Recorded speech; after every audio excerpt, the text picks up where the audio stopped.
Unaweza ukamwomba Mungu ukafunga na kuomba hata siku 80, lakini kusiwe na badiliko lolote, ukasema kwa nini Mungu hajajibu maombi yangu? Shida si kwamba Mungu hajajibu maombi yako, ila kuna vitu ambavyo au kuna misingi uliojiwekea kwenye maisha yako inazuia baraka zako. Ulishabarikiwa, maombi yako yalishajibiwa.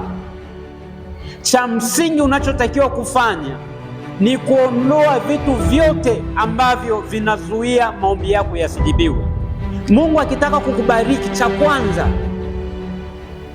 lazima uwe kwenye nafasi itakayo kufanya wewe upokee hizo baraka. Sasa ni maamuzi yako wewe kuwa kwenye hiyo nini, nafasi au raha, kwa sababu sio kila kitu atakachokufanyia Mungu. Mungu alishafanya sehemu yake, watumishi wanafanya sehemu yao, na wewe unafanya sehemu